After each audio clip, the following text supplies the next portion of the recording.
ಬೆಂಗಳೂರಿನಲ್ಲಿ ಹುಟ್ಟಿ ಬೆಳೆದ ಅನಾಮಿಕಳಿಗೆ ಸಿಟಿ ಲೈಫ್ ಅಂದ್ರೆ ಪ್ರಾಣ. ಅವಳಿಗೆ ಎಸಿ ಇಲ್ಲದಿದ್ರೆ ನಿದ್ದೆ ಬರೋದಿಲ್ಲ, ಕಾಫಿ ಇಲ್ದೇ ಇದ್ರೆ ದಿನ ಶುರುವಾಗದು, ಕೈಯಲ್ಲಿ ಫೋನ್ ಇಲ್ದೇ ಇದ್ರೆ ಉಸಿರೇ ಆಡ್ತಾ ಇರ್ಲಿಲ್ಲ. ಅವಳಿಗೆ ಆಗುವ ಗಂಡ ರೋಜಾ ಸಿನಿಮಾದಲ್ಲಿರುವ ಅರವಿಂದ್ ಸ್ವಾಮಿ ಹಾಗೆ ಇರಬೇಕು ಅಂತ ಕನಸು ಕಾಣ್ತಾ ಇದ್ಲು. ಆದ್ರೆ ಅವಳಿಗೆ ಗೊತ್ತಿಲ್ಲ, ವಿಧಿ ಅವಳನ್ನು ಒಬ್ಬ ಹಳ್ಳಿಯ ಮನೆಯ ಸೊಸೆಯಾಗಿ ಕಳಿಸುತ್ತೆ ಅಂತ. ಆ ಹಳ್ಳಿಯಲ್ಲಿ ಶಾರದಾ ಇರುತ್ತಾಳೆ. ಬಾಯಿ ದೊಡ್ಡದೇ, ಆದರೆ ಮನಸ್ಸು ಮಾತ್ರ ಬೆಣ್ಣೆಯ ಹಾಗಿರುತ್ತದೆ. ಕೆಲವರು ಭಯದಿಂದ, ಮತ್ತೆ ಕೆಲವರು ಭಕ್ತಿಯಿಂದ ಆಕೆಯನ್ನ ಗೌರವಿಸ್ತಾ ಇರ್ತಾರೆ. ಆಕೆಯ ಮಗ ರಮೇಶ್ ಬೆಂಗಳೂರಿನಲ್ಲಿ ಕೆಲಸ ಮಾಡುತ್ತಾ ಅನಾಮಿಕಳನ್ನು ಪ್ರೇಮಿಸಿ ಮದುವೆ ಮಾಡಿಕೊಂಡ ವಿಷಯವನ್ನು ಹೇಳಲಿಕ್ಕೆ ಊರಿನಲ್ಲಿ ಬಸ್ಸಿನಿಂದ ಇಳಿಯುತ್ತಾನೆ. ಅವನ ಎದೆಯಲ್ಲಿ ಡವಡವ ಶುರುವಾಗುತ್ತದೆ. ಕೈಯಲ್ಲಿ ಚಿಕ್ಕ ಬ್ಯಾಗ್ ಅನ್ನು ಹಿಡಿದುಕೊಂಡು ಮನೆಯ ಕಡೆಗೆ ನಡೆಯುತ್ತಾ ತನ್ನಲ್ಲಿ ತಾನು, ಅಮ್ಮಂಗೆ ವಿಷಯ ಹೇಗೆ ಹೇಳ್ಬೇಕು, ಒಪ್ಕೋತಾಳ, ಕೋಪದಿಂದ ಮನೆಯಿಂದ ಓಡಿಸ್ತಾಳ ಎಂದುಕೊಂಡು ನೂರಾರು ಆಲೋಚನೆಗಳು ಅವನ ತಲೆಯಲ್ಲಿ ತಿರುಗುತ್ತಾ ಇರುವಾಗಲೇ ಮನೆಗೆ ಬರುತ್ತಾನೆ. ಮನೆಯ ಮುಂದೆ ಶಾರದಾ ಮೆಣಸಿನಕಾಯಿಯನ್ನು ಬಿಸಿಲಿಗೆ ಒಣಗಿಸ್ತಾ ಇರ್ತಾಳೆ. ರಮೇಶ್ನನ್ನು ನೋಡ್ತಾಳೆ ದೊಡ್ಡದಾಗಿ. ಅರೇ ರಮೇಶ್, ಬಂದ್ಯೇನೋ? ಬೆಂಗಳೂರಿನ ಗಾಳಿ ತಗಲಿದ ಮೇಲೆ ಅಮ್ಮನ ಪೂರ್ತಿಯಾಗಿ ಮರ್ತೋದಿಯಲ್ಲ. ಇಲ್ಲಮ್ಮ, ಅದೇನೂ ಇಲ್ಲ. ಅಲ್ಲಿ ಸ್ವಲ್ಪ ಕೆಲಸ ಹೆಚ್ಚಾಗಿತ್ತು. ನಮ್ಮ ಬಾಸ್ಗೆ ನಾನೇ ನಂಬಿಕಸ್ಥ ವ್ಯಕ್ತಿಯಾಗಿದ್ರಿಂದ ಎಲ್ಲ ಕೆಲಸನೂ ನಂಗೆ ಹೇಳ್ತಾನೆ. ಸರಿ ಸರಿ, ಮೊದ್ಲು ಒಳಗಡೆಗೆ ಬಾ. ನಿನ್ನ ಮುಖ ನೋಡ್ತಾ ಇದ್ರೆ ಏನೋ ಮುಚ್ಚಿಡುವ ಹಾಗಿದೆ. ಆ ಮಾತಿಗೆ ರಮೇಶ್ ಒಂದೇ ಸಲಕ್ಕೆ ಬೆಚ್ಚಿ ಬೀಳುತ್ತಾನೆ. ಬೆವರು ಬರುತ್ತದೆ. ತನ್ನಲ್ಲಿ ತಾನು, ಅಮ್ಮಂಗೆ ಏನಾದ್ರೂ ಗೊತ್ತಾಯ್ತಾ ಏನೋ ಎಂದು ಅಂದುಕೊಳ್ಳುತ್ತಾ ಇರುವಾಗ ಶಾರದಾ ಸೇರ್ಕೊಂಡು, ಮನೆಯೊಳಗೆ ಬಾರೋ ಎಂದು ಮನೆಯೊಳಗೆ ಕರ್ಕೊಂಡು ಹೋಗ್ತಾಳೆ. ರಮೇಶ್ ಕೂಡ ಮನೆಯೊಳಗೆ ಕುತ್ಕೋತಾನೆ. ಹೇಳಪ್ಪ ಮಗನೇ, ಬೆಂಗಳೂರಿನ ಕೆಲಸ ಎಲ್ಲ ಚೆನ್ನಾಗಿದ್ಯಾ, ಇಲ್ಲ ಏನಾದ್ರೂ ಸಾಲ ಮಾಡಿ ಓಡ್ಕೊಂಡು ಇಲ್ಲಿಗೆ ಬಂದ್ಯಾ? ಚಿಸೆ, ಅಂತದ್ದೇನೂ ಇಲ್ಲಮ್ಮ. ಅಪ್ಪ ಮನೆಯಲ್ಲಿಲ್ವಾ? ಕೆಲಸದ ಮೇಲೆ ಹೊರಗೋಗಿದ್ದಾನೆಪ್ಪ. ನೀನು ಬಚ್ಚಿಡ್ತಾ ಇರುವ ವಿಷಯ ಏನೋ ಬೇಗ ಹೇಳ್ಬಿಡು. ನನಗೆ ಹೊರಗಡೆ ತುಂಬಾ ಕೆಲಸವಿದೆ. ಅದು ಅಮ್ಮ, ನಾನು ಹೀಗೆ ತಡಬಡಿಸ್ತಾ ಇದೆಯಾ ಅಂದ್ರೆ ಖಚಿತವಾಗಿ ಪ್ರೇಮ ವ್ಯವಹಾರ ಅಂತ ನನಗೆ ಅರ್ಥವಾಯ್ತು ಬಿಡು. ಯಾರು ಹುಡುಗಿ? ಆ ಮಾತನ್ನು ಕೇಳುತ್ತಲೇ, ಅಮ್ಮ ನಿಂಗೆ ಹೇಗೆ ಗೊತ್ತಾಯ್ತು? ನಾನು ನಿನ್ನ ಅಮ್ಮ ಕಣೋ. ನಿನಗೆ ಮೀಸೆ ಬಂದ ದಿನದಿಂದ ನನಗೆ ಗೊತ್ತು, ಯಾವುದೋ ಒಂದು ದಿನ ಹೀಗೆ ಪ್ರೇಮ ಅಂತ ಬರ್ತೀಯಾ ಅಂತ. ಸರಿ ಬಿಡು, ಹುಡುಗಿ ಯಾರು? ರಮೇಶ್ ಸಂತೋಷದಿಂದ ಹೇಳುತ್ತಾನೆ. ಅಮ್ಮ, ಅವಳ ಹೆಸರು ಅನಾಮಿಕಾ. ಬೆಂಗಳೂರಲ್ಲಿ ಹುಟ್ಟಿ ಬೆಳೆದಿದ್ದಾಳೆ. ಬಹಳ ಒಳ್ಳೆಯವಳಮ್ಮ. ಒಳ್ಳೇದಾದ್ರೆ ಸಾಕು ಬಿಡು. ಆದ್ರೆ ನಮ್ಮ ಊರಿನ ಜೀವನ ಸಹಿಸಬಲ್ಲಳ ಅವಳು. ಇಲ್ಲಿ ಎಸಿ ಇರಲ್ಲ, ಫ್ಯಾನ್ ಗಾಳಿ ಮಾತ್ರ ಇರುತ್ತೆ. ಅದು ಕೂಡ ನಮ್ಮನೆಯಲ್ಲೇ ಕೆಲಸ ಮಾಡ್ತಿಲ್ಲ ಅಂದ್ಕೋ. ಇನ್ನು ಹಸುಗಳ ಅರಚಾಟ, ಕೋಳಿ ಕೂಗಾಟ ಇದೆಲ್ಲ ಸಹಿಸ್ತಾಳ. ಮತ್ತೆ ಸಹಿಸ್ತಾಳಮ್ಮ ಅಂದ್ರೆ ತಕ್ಷಣ ಹೋಗಿ ನನ್ನ ಸಿಟಿ ಸೊಸೆನ ಕರ್ಕೊಂಬ. ರಮೇಶ್ ತಕ್ಷಣ ಸಂತೋಷದಿಂದ ಮನೆಯಿಂದ ಹೊರಡುತ್ತಾನೆ. ಇನ್ನು ಅದೇ ಸಮಯದಲ್ಲಿ ಬೆಂಗಳೂರಿನಲ್ಲಿ ಒಂದು ರಿಚ್ ಮನೆಯಲ್ಲಿ ಅನಾಮಿಕಾ ತನ್ನ ರೂಮಿನಲ್ಲಿರುವ ಡ್ರೆಸ್ಸಿಂಗ್ ಟೇಬಲ್ ಮುಂದೆ ನಿಂತಿರುತ್ತಾಳೆ. ಅವಳ ತಂಗಿ ಆರೋಹಿ ಮೇಕಪ್ ಬಾಕ್ಸ್ ಹಿಡ್ಕೊಂಡು ಬರ್ತಾಳೆ. ಅಕ್ಕ, ನೀನ್ ಹೋಗೋದು ಹಳ್ಳಿಗೆ, ಇನ್ನು ಮೇಕಪ್ ಮರ್ತ್ ಹೋಗ್ಬೇಕು. ಓ ಮೈ ಗಾಡ್, ನಾನ್ ನಿಜವಾಗಿ ಹಳ್ಳಿಗೆ ಹೋಗ್ತಾ ಇದ್ದೀನಾ? ಅಲ್ಲಿ ವೈಫೈ ಇರತ್ತಾ? ಫೋನ್ ಸಿಗ್ನಲ್ಸ್ ಎಲ್ಲ ಇರುತ್ತಾ? ಛೇ, ನನಗೆ ತಿಳಿದಷ್ಟು ಮಟ್ಟಿಗೆ ಹಳ್ಳಿನಲ್ಲಿ ವೈಫೈ ಇರೋದಿಲ್ಲ. ಇನ್ನು ಫೋನ್ ಸಿಗ್ನಲ್ಗಾಗಿ ಅಂದ್ರೆ ದೊಡ್ಡ ಮರ ಎಲ್ಲೋ ಇದೆಯೋ ನೋಡ್ಕೊಂಡು ಆ ಮರನ ಹತ್ಬೇಕು. ಫೋನ್ ಇಲ್ಲದೆ, ವೈಫೈ ಇಲ್ಲದೆ ನೀನ್ ಹೇಗಿರ್ತೀಯೋ ಏನೋ. ಆ ಎರಡು ಇಲ್ದಿದ್ರು ರಾಮ್ ಇರ್ತಾನಲ್ಲ, ಅದು ಸಾಕು.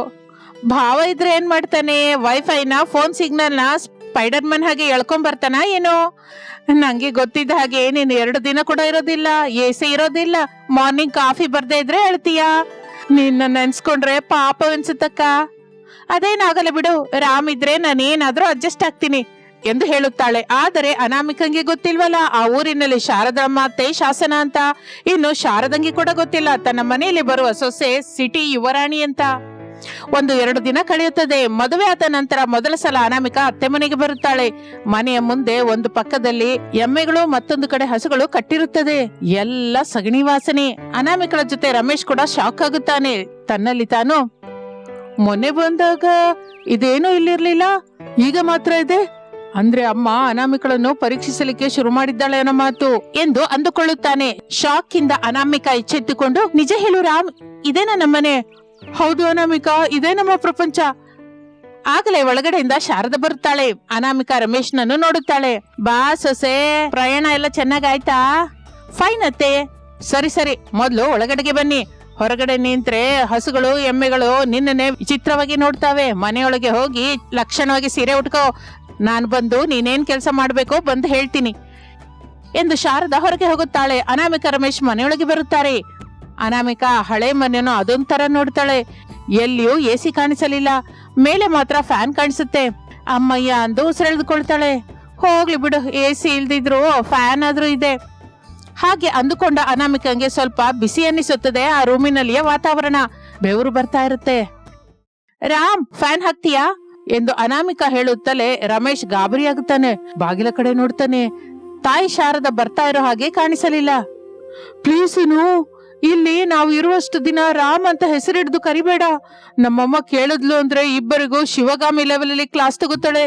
ನೀನ್ ಹೋಗಿ ಸಾರಿ ಉಟ್ಕೋ ಎಂದು ಹೇಳಿ ತಾನು ಇರಬೇಕಾದ ರೂಮನ್ನು ತೋರಿಸುತ್ತಾನೆ. ಅನಾಮಿಕಾ ರೂಮಿನೊಳಗೆ ಹೋಗುತ್ತಾಳೆ. ಇನ್ನು ರಾತ್ರಿಯಾಗುತ್ತದೆ. ಎಲ್ಲರೂ ತಿನ್ನೋದಕ್ಕೆ ಹೊರಗಡೆ ಕೂತಿರುತ್ತಾರೆ. ಸಿಟಿ ಅನಾಮಿಕಂಗೆ ಅದೇನು ಹಿಡಿಸಲಿಲ್ಲ. ಆ ಕಡೆ ಎಮ್ಮೆ, ಈ ಕಡೆ ಹಸುಗಳು, ಮೇವು ಇರುತ್ತದೆ. ಅದನ್ನು ನೋಡಿಕೊಳ್ಳುತ್ತಾ ಅನಾಮಿಕಾ ತಿನ್ನಲಾರದೆ ಹೋಗುತ್ತಾಳೆ. ಐಷ್ಟದಿಂದ ಮೇಲೆ ಕೇಳುತ್ತಾಳೆ, ಎಲ್ಗೆ ಸೊಸೆ, ಕೂತ್ಕೋ, ಅನ್ನ ತಿನ್ನುವಂತೆ. ನಾನು ಇಲ್ಲಿ ತಿನ್ನಲಾತೆ, ಮನೆಯೊಳಗೆ ತಿಂತೀನಿ. ಬೇರೆಯಾಗಿ ತಿನ್ನೋದು ಮನೇಲಾಗಲ್ಲ, ಎಲ್ರ ಜೊತೆಗೆ ತಿನ್ಬೇಕು. ಕೂತ್ಕೋ, ತಿನ್ನು ಎಂದು ಸ್ವಲ್ಪ ಗಟ್ಟಿಯಾಗಿ ಹೇಳುತ್ತಾಳೆ. ಅನಾಮಿಕಾ ಕೋಪದಿಂದ ಕುತ್ಕೋತಾಳೆ. ಅತಿ ಕಷ್ಟದಿಂದ ಅನ್ನ ತಿನ್ನುತ್ತಾಳೆ. ಇನ್ನು ಆ ದಿನ ರಾತ್ರಿ ಎಸಿ ಗಾಳಿ ಇಲ್ಲದಿದ್ದರಿಂದ ಅನಾಮಿಕಾ ಮಲಗಲಾರದೆ ಹೋಗುತ್ತಾಳೆ. ರಮೇಶ್ ಮಾತ್ರ ಹಾಯಾಗಿ ಮಲಗಿರುತ್ತಾನೆ. ಅನಾಮಿಕಾ ಕಿಟಕಿ ಹತ್ರ ನಿಂತ್ಕೊಂಡು ಹೊರಗಡೆ ನೋಡುತ್ತಾ ಇರುತ್ತಾಳೆ. ಹಾಗೆ ಸಮಯ ಕಳೆಯುತ್ತಾ ಬೆಳಗಿನ ಜಾವ 4 ಗಂಟೆ ಆಗುತ್ತಾ ಇರುವಾಗ ಆಗ ಅನಾಮಿಕಂಗೆ ನಿದ್ರೆ ಬರುತ್ತದೆ. ಆಗಲೇ ಶಾರದಾ ಎದ್ದು ಹಸುಗಳ ಹತ್ರ ಬರ್ತಾಳೆ. ಹಾಗೆ 1 ಗಂಟೆ ಕಳೆಯುತ್ತೋ ಇಲ್ಲವೋ ಕೋಳಿಯೊಂದು ಎಗರಿ ಬಂದು ಅನಾಮಿಕಳ ಮೇಲೆ ಬೀಳುತ್ತದೆ. ಗಟ್ಟಿಯಾಗಿ ಕೊಕ್ಕೊ ಕೊಕ್ಕೋ ಅಂತ ಕೂಗುತ್ತೆ. ಅಷ್ಟೇ, ಅನಾಮಿಕಾ ಒಂದೇ ಸಲಕ್ಕೆ ಹೇಳುತ್ತಾಳೆ.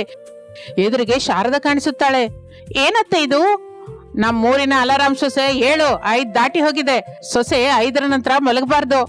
ಅದೆಲ್ಲ ಅತ್ತೆ, ನಾನ್ ಹೇಳಿದೆ ಅಲ್ಲ, ನಾನ್ ಹೇಳಿದ ಮಾತು ಕೇಳ್ಬೇಕು. ಎದ್ದೇಳು, ಎದ್ದು ತಲೆ ಸ್ನಾನ ಮಾಡ್ಕೋ. ನೀವು ಹೆಡ್ ಬಾತ್ ಮಾಡು ಅಂತೀರಾ? ಅದೇ ಸೊಸೆ, ಹೋಗು.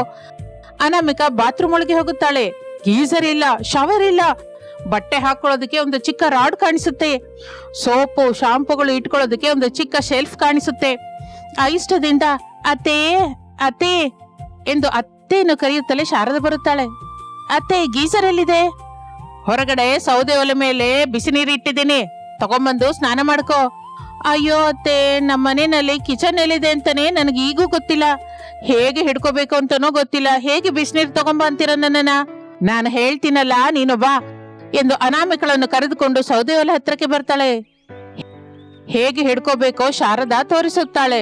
ಜಾಗ್ರತೆಯಾಗಿ ಹಿಡ್ಕೋ ಸೊಸೆ, ಕೈ ಜಾರಿ ಬಿಸಿ ನೀರು ಮೈ ಮೇಲೆ ಬಿದ್ರೆ ಚರ್ಮ ಎಲ್ಲ ಸುಟ್ಟು ಹೋಗುತ್ತೆ, ಮೂಳೆ ಕಾಣಿಸುತ್ತೆ. ಬಿಸಿ ನೀರಿನ ಹವೆ ಬಂದ್ರು ಸಹಿಸ್ಕೊಳ್ತಾ ನಿಧಾನವಾಗಿ ಬಾತ್ರೂಮ್ಗೆ ತಗೊಂಡು ಹೋಗು ಎಂದು ಹೇಳುತ್ತಾಳೆ. ಅನಾಮಿಕಾ ಭಯಪಡುತ್ತಾ ನಿಧಾನವಾಗಿ ನಡೆದುಕೊಳ್ಳುತ್ತಾ ತಗುಲುತ್ತಿರುವ ಬಿಸಿ ನೀರಿನ ಆವಿಯನ್ನು ಸಹಿಸುತ್ತಾ ಬಾತ್ರೂಮ್ ಒಳಗೆ ಹಾಗೆ ನೀರು ಸುರ್ಕೋತಾಳೆ. ಅಮ್ಮಯ್ಯ ಎಂದು ಉಸಿರೆಳೆದುಕೊಳ್ತಾಳೆ. ಶಾರದಾ ರೊಟ್ಟಿ ಮಾಡ್ತಾ ಇರುವಾಗ ಅನಾಮಿಕಾ ಸ್ನಾನ ಮಾಡ್ಕೊಂಡು ಬರ್ತಾಳೆ. ಅತ್ತೆ, ನಾನು ಬ್ರೇಕ್ಫಾಸ್ಟ್ ಅಲ್ಲಿ ಎಂದು ಕೇಳುತ್ತಲೇ ಶಾರದಾ ದೊಡ್ಡ ಪ್ಲೇಟ್ ಅಲ್ಲಿ ಜೋಳದ ರೊಟ್ಟಿ ಹಾಕುತ್ತಾಳೆ. ಉಪ್ಪಿನಕಾಯಿ ಕೂಡ ಹಾಕ್ತಾಳೆ. ಅತ್ತೆ, ಬ್ರೆಡ್ ಇಲ್ವಾ? ಇದೆ, ಆದ್ರೆ ಅದು ಹಸುಗ್ ಹಾಕಿದ್ದೀನಿ, ನೀನ್ ಇದನ್ನ ತಿನ್ನು, ಬಲ ಬರುತ್ತೆ ಎಂದು ಹೇಳುತ್ತಾಳೆ. ಅನಾಮಿಕಾ ಉಪ್ಪಿನಕಾಯಿ ಚೂರಿಯಿಂದ ರೊಟ್ಟಿ ಚೂರನ್ನು ಬಾಯಲ್ಲಿ ಇಟ್ಕೋತಾಳೆ. ಅಷ್ಟೇ, ಆ ಖಾರನ್ನ ತಡ್ಕೊಳ್ಳಲಾರ್ದೆ ಹೋಗ್ತಾಳೆ. ಖಾರ ಖಾರ ಎಂದು ಒದ್ದಾಡಿ ಹೋಗ್ತಾ ಇದ್ರೆ ಶಾರದಾ ಕುಡಿಯೋದಕ್ಕೆ ನೀರ್ ಕೊಡ್ತಾಳೆ. ಖಾರವಾದಾಗ ಖಾರ ಖಾರ ಅಂತ ಅರಚಬಾರ್ದಮ್ಮ, ನೀರು ನೀರು ಅಂತ ಅರಚಬೇಕು. ಆಗ್ಲೇ ನೀರ್ ತಂದು ಕೊಡ್ತಾರೆ. ಅನಾಮಿಕಾ ನೀರ್ ಕುಡಿತಾಳೆ. ಮತ್ತೆ ಖಾರ ಅಂತ ಅರ್ಚಿದ್ರೆ ಖಾರ ತಗೊಂಬಂದ್ ಕೊಡ್ತಾರೆ ಅತ್ತೆ ಎಂದು ಅಮಾಯಕವಾಗಿ ಕೇಳುತ್ತಾಳೆ ಅನಾಮಿಕಾ. ಹೌದು ಸೊಸೆ ಎಂದು ಹೇಳಿ ಹೊರಟು ಹೋಗುತ್ತಾಳೆ ಶಾರದಾ. ಹಾಗೆ ದಿನಗಳು ಕಳೆಯುತ್ತಿದ್ದ ಹಾಗೆ ಅನಾಮಿಕಂಗೆ ಹಳ್ಳಿಯ ಲೈಫ್ ನಿಜಕ್ಕೂ ಹಿಡಿಸಲಿಲ್ಲ. ಒಂದು ದಿನ, ಅತ್ತೆ, ಇಲ್ಲಿ ಮಾಲ್ ಇಲ್ಲ, ಕೇಕ್ ಇಲ್ಲ, ಸಿನಿಮಾ ಇಲ್ಲ, ಹೇಗಿರ್ತೀರಾ ಅತ್ತೆ ಇಲ್ಲಿ ಎಂದು ಕೇಳುತ್ತಾಳೆ. ಆಗ ಶಾರದಾ, ನಮಗೆ ಅದೆಲ್ಲ ಇಲ್ದಿದ್ರು ಮನುಷ್ಯರ ಮಧ್ಯ ಪ್ರೇಮವಿದೆ ಸೊಸೆ, ಅದು ಸಾಕು ನಾವು ಬದುಕೋದಿಕ್ಕೆ ಎಂದು ಹೇಳುತ್ತಾಳೆ. ಅನಾಮಿಕಾ ಸೈಲೆಂಟ್ ಆಗಿ ಹೋಗುತ್ತಾಳೆ. ಕೆಲವು ದಿನದ ನಂತರ ಊರಿನಲ್ಲಿ ಭಾರಿ ಮಳೆ ಬರುತ್ತದೆ. ರೋಡ್ಗಳೆಲ್ಲ ನೀರಿನಿಂದ ತುಂಬಿ ಹೋಗುತ್ತೆ. ಪ್ರವಾಹ ಹರಿತಾ ಇರುತ್ತೆ. ಆಗ ಒಬ್ಬ ಮುದುಕಿ ಕೋಲು ಹಿಡಿದುಕೊಂಡು ಪ್ರವಾಹದ ನೀರಿನಲ್ಲಿ ಒದ್ದಾಡ್ತಾ ಇರ್ತಾಳೆ. ಶಾರದಾ ನೋಡಿ, ಸೊಸೆ, ಆಕೆನ ಒಳಗಡೆ ಕರ್ಕೊಂಬ ಅಂತ ಹೇಳ್ತಾಳೆ. ನಂಗೆ ಭಯ ಆತೆ, ಮನುಷ್ಯನನ್ನ ಕಾಪಾಡೋದಕ್ಕೆ ಭಯಪಡಬಾರ್ದಮ್ಮ. ಶಾರದಾ ನೀರಿನೊಳಗೆ ಇಳಿಯುತ್ತಾಳೆ. ಅದನ್ನು ನೋಡಿ ಅನಾಮಿಕಾ ಕೂಡ ಹೋಗುತ್ತಾಳೆ. ಇಬ್ಬರು ಸರಿಯೇ ಮುದುಕವನನ್ನ ಕಾಪಾಡುತ್ತಾರೆ. ಅತ್ತೆ, ನೀವು ನಿಮ್ಮ ಬಗ್ಗೆ ಆಲೋಚಿಸದೆ ಎಲ್ಲರಿಗೂ ಸಹಾಯ ಮಾಡ್ತಾ ಇರ್ತೀರಾ. ಹಳ್ಳಿಯ ಮನುಷ್ಯರಲ್ವಮ್ಮ, ಪಕ್ಕದ ಮನೆಯವರು ದುಃಖ ಪಟ್ರೆ ಮನಸ್ಸಿಗೆ ನಿದ್ದೆ ಬರೋದಿಲ್ಲ. ಆ ಮಾತು ಅನಾಮಿಕಳ ಎದೆಯನ್ನು ತಾಗುತ್ತದೆ. ಒಂದು ದಿನ ಶಾರದಾ ಹೊಲದಿಂದ ಸುಸ್ತಾಗಿ ಬರುತ್ತಾಳೆ. ಮೈಯೆಲ್ಲ ಕೆಸರಾಗಿರುತ್ತದೆ. ಆ ಮಾತೆ ಅವರನ್ನು ಬದುಕಿಸುತ್ತದೆ ಎಂದು ಅನಾಮಿಕ ಅರ್ಥ ಮಾಡಿಕೊಳ್ಳುತ್ತಾಳೆ. ಅತ್ತೆ, ಕೆಸರನ್ನ ವಾಶ್ ಮಾಡ್ಕೊಂಡ್ ಬನ್ನಿ, ಬಿಸಿ ಬಿಸಿ ಟೀ ಕೊಡ್ತೀನಿ. ಶಾರದಾ ಮಾತನ್ನು ಕೇಳಿ ಆಶ್ಚರ್ಯ ಹೋಗುತ್ತಾಳೆ. ನಿನಗೆ ಟೀ ಮಾಡೋದಕ್ಕೆ ಬರುತ್ತಾ? ಯೂಟ್ಯೂಬ್ ನೋಡಿ ಕಲ್ತ್ಕೋತೀನಿ ಎಂದು ಅನ್ನುತ್ತಲೇ ಇಬ್ಬರು ನಗುತ್ತಾರೆ. ಕೆಲವು ವಾರದ ನಂತರ ಅನಾಮಿಕ ಪೂರ್ತಿಯಾಗಿ ಬದಲಾಗಿ ಹೋಗುತ್ತಾಳೆ. ಬೆಳಿಗ್ಗೆ ಎದ್ದು ಮನೆ ಮುಂದೆ ರಂಗೋಲಿ ಹಾಕುತ್ತಾಳೆ, ಹೊಲದ ಕೆಲಸಕ್ಕೆ ಹೋಗುತ್ತಾಳೆ, ಪಕ್ಕದ ಮನೆಯವ್ರ ಜೊತೆ ನಗುತ್ತಾ ಮಾತನಾಡುತ್ತಾಳೆ. ಅತ್ತೆ, ಮೊದಲು ನನಗೆ ಈ ಇರೋ ಒಂದು ಪನಿಷ್ಮೆಂಟ್ ಹಾಗೆ ಅನಿಸಿತು, ಮತ್ತೆ ಈಗ ಇದೇ ನನ್ನ ಮನೆ ಅನ್ನಿಸ್ತಾ ಇದೆ. ಶಾರದಾ ಮಾತನ್ನು ಕೇಳಿ ಆನಂದ ಪಡುತ್ತಾಳೆ. ಹಳ್ಳಿ ನಿನಗೆ ಕಲಿತು ಬೆರೆತು ಬದುಕೋದನ್ನ ಕಲಿಸಿದೆ. ನೀನು ನಮಗೆ ಹೊಸ ಆಲೋಚನೆ ಕಲಿಸಿದ್ದೀಯ ಅನಾಮಿಕಾ ಎಂದು ಸಿಟಿ ಸೊಸೆ ಹಳ್ಳಿಯ ಅತ್ತೆ ಇಬ್ಬರು ಬೇರೆ ಬೇರೆ ಪ್ರಪಂಚದವರಾದರೂ ಪ್ರೇಮ ಅನ್ನುವ ಬಂಧನದಿಂದ ಒಂದಾಗಿ ಹೋಗುತ್ತಾರೆ. ಕಲಿತು ಬೆರೆತು ಬದುಕುವ ಹಾಗೆ ಮಾಡುತ್ತದೆ. ಆನಂದದಿಂದ ಸಂಸಾರ ಮಾಡಿಕೊಳ್ಳುತ್ತಾ ಅನಾಮಿಕಾ ಹಳ್ಳಿಯಲ್ಲಿಯೇ ಇದ್ದು ಬಿಡುತ್ತಾಳೆ. ಇದು ಇಂದಿನ ಕತೆ. ಮತ್ತೊಂದು ಆಸಕ್ತಿಕರ ಕತೆ ಜೊತೆ ಮತ್ತೆ ಸೇರೋಣ. ಅಲ್ಲಿಯವರೆಗೂ ವಿರಾಮ. ನಮಸ್ತೆ. ಶಾರದಳ ಮನೆಯಲ್ಲಿ ಸೊಸೆಯಾಗಿ ಅನಾಮಿಕಾ ಕಾಲಿಟ್ಟಿರುತ್ತಾಳೆ. ಮೊದಲಲ್ಲಿ ಅತ್ತೆ ಸೊಸೆಯರ ಮಧ್ಯೆ ಚಿಕ್ಕ ಚಿಕ್ಕ ಮಾತಿನ ಭೇದಗಳಿರ್ತಾ ಇತ್ತು. ಶಾರದಂಗೆ ಹಳೆ ಪದ್ಧತಿಗಳಂದ್ರೆ ಇಷ್ಟ. ಅನಾಮಿಕಾ ಮಾತ್ರ ಹೊಸ ಆಲೋಚನೆಯಿಂದ ಇರ್ತಾ ಇದ್ಲು. ಒಂದು ದಿನ ಮಧ್ಯಾಹ್ನ ಕರೆಂಟ್ ಹೋಗುತ್ತದೆ. ಬಿಸಿಲು ಬಹಳ ಹೆಚ್ಚಾಗಿರುತ್ತದೆ. ಫ್ಯಾನು ನಿಂತು ಹೋಗಿರುತ್ತೆ. ಟಿವಿ, ಎಸಿ ಎಲ್ಲ ಆಫ್ ಆಗಿರುತ್ತೆ. ಅದರಿಂದ ಶಾರದಂಗೆ ಬೇಜಾರಾಗುತ್ತದೆ. ನೋಡಿದ್ಯ ಸೊಸೆ, ಈ ಕರೆಂಟಿನ ಸಮಸ್ಯೆಯಿಂದ ಎಷ್ಟೊಂದು ಕಷ್ಟಪಡ್ತಾ ಇದ್ದೀವಿ. ಅತ್ತೆ, ನಮ್ಮನೆಗೆ ಸೋಲಾರ್ ಹಾಕೊಂಡ್ರೆ ಚೆನ್ನಾಗಿರುತ್ತೆ ಎಂದು ಅನಾಮಿಕಾ ಸಲಹೆ ಕೊಡುತ್ತಾಳೆ. ಶಾರದಾ ಸ್ವಲ್ಪ ಆಶ್ಚರ್ಯ ಹೋಗಿ, ಸೋಲಾರ್ ಅಂದ್ರೆ ಏನ್ ಸೊಸೆ ಎಂದು ಕೇಳುತ್ತಾಳೆ. ಸೂರ್ಯನ ಬೆಳಕಿನಿಂದ ಕರೆಂಟ್ ತಯಾರು ಮಾಡುವ ಪದ್ಧತಿಯನ್ನ ಸೋಲಾರ್ ಅಂತಾರೆ ಅತ್ತೆ. ಏನೇ ನೀನ್ ಹೇಳೋದು? ಸೂರ್ಯನ ಬೆಳಕಿನಿಂದ ಕರೆಂಟ್ ತಯಾರಾಗುತ್ತಾ? ಇಲ್ಲಿ ನೋಡು ಸೊಸೆ, ನಾವು ಓದಬಾರದವರು ಇರ್ಬೋದು, ಆದ್ರೆ ಬುದ್ಧಿ ಇಲ್ಲದವರೇನಲ್ಲ. ಅದು ನೀನು ನೆನಪಲ್ಲಿಟ್ಕೋ. ಅಯ್ಯೋ ಅತ್ತೆ, ನೀವು ನನ್ನನ್ನು ತಪ್ಪಾಗಿ ಅರ್ಥ ಮಾಡ್ಕೋತಾ ಇದ್ದೀರಾ. ತಪ್ಪು ಇಲ್ಲ, ಒಪ್ಪು ಇಲ್ಲ, ನನ್ಗೇನು ಹೇಳ್ಬೇಡ, ನಾನೇನು ಕೇಳೋದಿಲ್ಲ. ನಾನ್ ಹೇಳೋದು ನಿಜಾನೇ ಅತ್ತೆ. ಸೋಲಾರ್ ಹಾಕೊಂಡ್ರೆ ಕರೆಂಟ್ ಹೋದರೂ ನಮ್ಮ ಮನೆಯಲ್ಲಿ ಲೈಟ್ಸು, ಫ್ಯಾನ್ಸು, ಎಸಿ, ಟಿವಿ, ನೀರಿನ ಮೋಟಾರ್ ಎಲ್ಲ ಕೆಲಸ ಮಾಡುತ್ತೆ. ನಿಜಕ್ಕೂ ಕರೆಂಟ್ ಬಿಲ್ಲ ಇರಲ್ಲ ಎಂದು ಹೇಳುತ್ತಲೇ ಶಾರದಂಗೆ ಆಸಕ್ತಿ ಅನಿಸುತ್ತದೆ. ಏನು, ಸೋಲಾರ್ ಹಾಕೊಂಡ್ರೆ ಕರೆಂಟ್ ಬಿಲ್ ಕಟ್ಟಬೇಕಾದ ಕೆಲಸವಿರಲ್ವಾ? ಇರಲ್ಲ ಅತ್ತೆ. ಎಷ್ಟು ಖರ್ಚಾಗುತ್ತೆ ಸೊಸೆ? 2 ಲಕ್ಷದವರೆಗೂ ಖರ್ಚಾಗುತ್ತೆ ಅತ್ತೆ. ಆದ್ರೆ ನಂತರ ನಮಗೆ ತುಂಬಾ ಲಾಭವಿರುತ್ತೆ ಎಂದು ಅನಾಮಿಕಾ ಹೇಳಿದ ಮಾತಿಗೆ ಶಾರದಾ ಬಾಯಿಂದ ಮತ್ತೊಂದು ಮಾತು ಬರಲಿಲ್ಲ. ಅನಾಮಿಕಾ ಎಷ್ಟು ಕರೆದರೂ ಶಾರದಾ ಮಾತನಾಡಲಿಲ್ಲ. ಇನ್ನು ಆ ದಿನ ರಾತ್ರಿ ರಮೇಶ್ ಮನೆಗೆ ಬರುತ್ತಾನೆ. ಅನು, ಅಮ್ಮ ಅಪ್ಪ ತಿಂದ್ರು ರೀ. ಅತ್ತೆ ಮಾತ್ರ ಸ್ವಲ್ಪ ದಿಗಿಲಿನಿಂದಿದ್ದಾರಾ? ಯಾವುದ್ರ ಬಗ್ಗೆ? ಮೊದಲೇ ಇದು ಬೇಸಿಗೆ. ಮನೆಯಲ್ಲಿ ಫ್ಯಾನ್, ಕೂಲರ್, ಎಸಿ ಎಲ್ಲ ನಡೆದ್ರೇನೆ ನಾವು ಮನೇಲಿ ಇರಬಲ್ಲೆವು. ಎಲ್ಲ ನಮ್ಮ ಮನೇಲಿ ಇದೆ ಅಲ್ಲನೋ. ಆದ್ರೆ ಹಗಲೆಲ್ಲ ಕರೆಂಟ್ ಇರ್ತಾ ಇಲ್ವಲ್ಲ, ಅದಕ್ಕೆ ಅತ್ತೆಯವರು ಮನೆಯಲ್ಲಿ ಇರಲಾರ್ದೆ ಹೋಗ್ತಾ ಇದ್ದಾರೆ. ಅದಕ್ಕೆ ನಾನು ಸೋಲಾರ್ ಸಿಸ್ಟಮ್ ಬಗ್ಗೆ ವಿವರವಾಗಿ ಹೇಳ್ದೆ. 2 ಲಕ್ಷದವರೆಗೂ ಖರ್ಚಾಗುತ್ತೆ ಅಂತ ಹೇಳ್ತಲೇ ಅತ್ತೆ ಏನು ಮಾತಾಡಿಲ್ಲ. ನೀನೊಂದು ಕೆಲಸ ಮಾಡು ಅನಾಮಿಕಾ ಎಂದು ಅನಾಮಿಕಂಗೆ ಏನು ಮಾಡಬೇಕು ಹೇಳುತ್ತಾನೆ. ಅದನ್ನು ಕೇಳಿ ಅನಾಮಿಕಾ ಎಷ್ಟೋ ಸಂತೋಷ ಪಡುತ್ತಾಳೆ. ಇನ್ನು ಮಾರನೇ ದಿನ, ಅತ್ತೆ, ನನ್ಗೊಂದ್ 2 ಲಕ್ಷ ರೂಪಾಯಿ ಸಾಲವಾಗಿ ಬೇಕು. ಕೊಡ್ತೀನಿ ಸೊಸೆ, ತಿಂಗಳು ಮಾತ್ರ ಬಡ್ಡಿ ಖಚಿತವಾಗಿ ಕಟ್ಟಬೇಕು. ಹಾಗೆ ಅತ್ತೆ, ಹೇಳಿದ ತಾರೀಕಿಗೆ ಕಟ್ತೀನಿ. ಅಮ್ಮ, ಈಗ ಎಲ್ಲ ಸೋಲಾರ್ ಕಡೆ ಹೋಗ್ತಾ ಇದ್ದಾರೆ, ನಾವು ಕೂಡ ಪ್ರಯತ್ನ ಮಾಡೋಣವಾ? ನಿಮ್ ಇಷ್ಟ ಮಗನೇ. ಸೊಸೆ ನನ್ನ ಹತ್ರ 2 ಲಕ್ಷ ಬಡ್ಡಿಗೆ ತಗೊಂಡಿದ್ದಾಳೆ. ಅದರಿಂದ ಏನಾದ್ರೂ ಮಾಡ್ಕೊಳ್ಳಿ, ನನಗೆ ಸಂಬಂಧವಿಲ್ಲ. ನನಗೆ ಬೇಕಾಗಿದ್ದು ಬಡ್ಡಿ ಅಷ್ಟೇ ಎಂದು ಹೇಳುತ್ತಲೇ ರಮೇಶ್ ಅನಾಮಿಕಾ ದುಡ್ಡನ್ನು ತೆಗೆದುಕೊಂಡು ಮನೆಯಿಂದ ಹೊರಟು ಹೋಗುತ್ತಾರೆ. 2 ದಿನದಲ್ಲಿ ಅನಾಮಿಕಾ ರಮೇಶರು ಸೇರಿ ಮನೆಯ ಮೇಲೆ ಸೋಲಾರ್ ಪ್ಯಾನೆಲ್ ನ ಜೋಡಿಸುತ್ತಾರೆ. ಆ ಮನೆಯಲ್ಲಿ ಮೊದಲ ದಿನದಿಂದಲೇ ಬದಲಾವಣೆ ಕಾಣಿಸುತ್ತದೆ. ಹಗಲು ರಾತ್ರಿ ಕರೆಂಟ್ ಹೋದರೂ ಶಾರದಳ ಮನೆಯಲ್ಲಿ ಮಾತ್ರ ಬೆಳಕಿರುತ್ತದೆ. ಏನೂ ನಿಲ್ಲಲಿಲ್ಲ. ಶಾರದಾ ಎಷ್ಟೋ ಸಂತೋಷಿಸುತ್ತಾಳೆ. ಒಂದು ದಿನ ಕರೆಂಟ್ ಹೋಗುತ್ತದೆ. ಶಾರದಂಗೆ ಕಿರಿಕಿರಿಯಾಗುತ್ತೆ. ಸೊಸೆ, ಕರೆಂಟ್ ಹೋದ್ರು ತಕ್ಷಣ ಸೋಲಾರ್ ಏನಕ್ಕೆ ಕೆಲಸ ಮಾಡಿಲ್ಲ? ನಾನೇ ಆಫ್ ಮಾಡ್ದೆ ಅತ್ತೆ. ನೀನು ಆಫ್ ಮಾಡ್ದ್ಯಾ? ಯಾಕಮ್ಮ ಸೊಸೆ? ಮಾವಯ್ಯ, ನಾನು ಹೊರಗಿನಿಂದ ಬಡ್ಡಿಗೆ 2 ಲಕ್ಷ ರೂಪಾಯಿ ತಂದು ಈ ಸೋಲಾರ್ ಹಾಕೊಂಡಿದ್ದೀನಿ. ಈಗ ದುಡ್ಡು ಕಟ್ಟಬೇಕು ಅಂತಂದ್ರೆ ನಾನು ಸೋಲಾರ್ ಪವರ್ನ ಮಾರ್ಲೇಬೇಕು ಎಂದು ಅನಾಮಿಕಾ ಹೇಳುತ್ತಾಳೆ.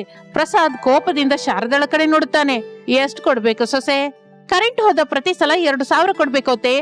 ಶಾರದಾ ಏನು ಮಾತನಾಡದೆ ದುಡ್ಡು ಕೊಡುತ್ತಾಳೆ. ಅನಾಮಿಕಾ ಸೋಲಾರ್ ಪವರ್ನ ಆಗ ಆನ್ ಮಾಡ್ತಾಳೆ. ಮನೆಯಲ್ಲಿ ಕೂಲರ್, ಫ್ಯಾನು, ಎಸಿ, ಟಿವಿ ಇವೆಲ್ಲವೂ ನಡೆಯುತ್ತಾನೆ ಇರುತ್ತದೆ. ಶಾರದಾ ಎಷ್ಟೋ ಸಂತೋಷ ಪಡುತ್ತಾಳೆ. ಹಾಗೆ ದಿನಗಳು ಕಳೆಯುತ್ತಾ ಇರುತ್ತದೆ. ಕರೆಂಟ್ ಹೋದ ಪ್ರತಿ ಸಲವೂ ಅತ್ತೆ ಶಾರದಾ ಸೊಸೆ ಅನಾಮಿಕಂಗೆ ದುಡ್ಡು ಕೊಡ್ತಾ ಇರ್ತಾಳೆ. ಒಂದು ದಿನ ಶಾರದಂಗೆ ಬೇಸರಿಕೆ ಆಗುತ್ತೆ. ಸೊಸೆ, ನೀನು ನನ್ನ ಹತ್ರ ತಗೊಂಡ 2 ಲಕ್ಷ ನಮ್ಮ ಮನೆಗಾಗಿ ಅಲ್ವಾ ಖರ್ಚು ಮಾಡಿದ್ಯಾ? ಅದಕ್ಕೆ ಬಡ್ಡಿ ಬೇಡ ಬಿಡು, ನನಗೆ ಕೊಡಬೇಕಾದ ಅಗತ್ಯವಿಲ್ಲ ಎಂದು ಹೇಳುತ್ತಾಳೆ. ಆಗ ಅನಾಮಿಕಾ ಆನಂದ ಪಡುತ್ತಾಳೆ. ತನ್ನಲ್ಲಿ ತಾನು, ಇದು ನಿಮಗೆ ಅರ್ಥವಾಗ್ಬೇಕು ಅಂತ ನಾನು ಮಾಡ್ಕೊಂಡೆ ಅತ್ತೆ ಎಂದು ಅಂದುಕೊಳ್ಳುತ್ತಾಳೆ. ಒಂದು ದಿನ ಪಕ್ಕದ ಮನೆ ಸುಬ್ಬಮ್ಮ ಬಂದು ವಿವರ ಕೇಳುತ್ತಾಳೆ. ನಿಮ್ ಮನೆಯಲ್ಲಿ ಕರೆಂಟ್ ಹೋದ್ರು ಲೈಟ್ ಹೇಗೆ ಬೆಳಗ್ತಾ ಇದೆ? ಆಗ ಶಾರದಾ ಎಷ್ಟೋ ಗರ್ವದಿಂದ ಹೀಗೆ ಹೇಳುತ್ತಾಳೆ. ನನ್ನ ಸೊಸೆ ಅನಾಮಿಕಾ ಆಲೋಚನೆ ಮಾಡಿದ್ದಾಳೆ ಸುಬ್ಬಮ್ಮ, ಸೋಲಾರ್ ಅಂತ ಹಾಕಿದ್ದಾಳೆ. ಸೂರ್ಯ ನಮಗೆ ಬೆಳಕೊಂದೇ ಅಲ್ಲ, ಕರೆಂಟ್ ಕೂಡ ಕೊಡ್ತಾನೆ ಅಂತ ವಿವರವಾಗಿ ಹೇಳಿದ್ಲು. ನಮಗ್ ಕೂಡ ಬೇಕು ಎಂದು ಸುಬ್ಬಮ್ಮ ಕೇಳುತ್ತಾಳೆ. ಅನಾಮಿಕಾ ಸುಬ್ಬಮ್ಮನ ಮನೆಗೆ ಕೂಡ ಸೋಲಾರ್ ಅನ್ನು ಏರ್ಪಾಟು ಮಾಡಿಸುತ್ತಾಳೆ. ಹಾಗೆ ಸೋಲಾರ್ ಬಗ್ಗೆ ಊರೆಲ್ಲ ತಿಳಿದುಕೊಳ್ಳುತ್ತದೆ. ಎಲ್ಲರೂ ಸೋಲಾರ್ ಹಾಕಿಸಿಕೊಳ್ಳಲಿಕ್ಕೆ ಶುರು ಮಾಡುತ್ತಾರೆ. ಒಂದು ದಿನ ಸಾಯಂಕಾಲ, ನಾನು ಮೊದಲಲ್ಲಿ ನಿನ್ನ ಸರಿಯಾಗಿ ಅರ್ಥ ಮಾಡ್ಕೊಳ್ದೆ ಹೋದೆ ಸೊಸೆ, ಆದ್ರೆ ನೀನು ನಮ್ಮ ಮನೆಗೆ ಅಲ್ಲ, ಮೊತ್ತ ಊರಿಗೆ ಒಳ್ಳೆ ಮಾಡಿದ್ಯಾ ಎಂದು ಪ್ರೇಮದಿಂದ ಹೇಳುತ್ತಾಳೆ. ಅತ್ತೆ, ನಾವು ಜೊತೆಯಾಗಿದ್ದರೆ ಯಾವ ಕೆಲಸವಾದ್ರೂ ಸುಲಭನೇ. ಆ ಮಾತನ್ನು ಕೇಳಿದ ರಮೇಶ್ ಪ್ರಸಾದರು ಆನಂದ ಪಡುತ್ತಾರೆ. ಅತ್ತೆ ಸೊಸೆಯರ ಮಧ್ಯ ಪ್ರೇಮ ಮತ್ತಷ್ಟು ಹೆಚ್ಚಾಗುತ್ತದೆ. ಆ ಮನೆಯನ್ನು ಗ್ರಾಮಸ್ಥರು ಅತ್ತೆ ಸೊಸೆಯರ ಸೋಲಾರ್ ಮನೆ ಎಂದು ಕರೆಯಲಿಕ್ಕೆ ಶುರು ಮಾಡುತ್ತಾರೆ. ಹಾಗೆ ಅತ್ತೆ ಸೊಸೆಯರ ಪ್ರೇಮದಿಂದ, ಪರಸ್ಪರ ಗೌರವದಿಂದ, ಸೂರ್ಯಕಾಂತಿಯ ಬೆಳಕಿನಿಂದ ಆ ಮನೆ ಆನಂದದಿಂದ ಬೆಳಗಿ ಹೋಗುತ್ತಾ ಇರುತ್ತದೆ. ಇದು ಇಂದಿನ ಕತೆ. ಮತ್ತೊಂದು ಆಸಕ್ತಿಕರ ಕತೆ ಜೊತೆ ಮತ್ತೆ ಸೇರೋಣ. ಅಲ್ಲಿವರೆಗೂ ವಿರಾಮ. ನಮಸ್ತೆ.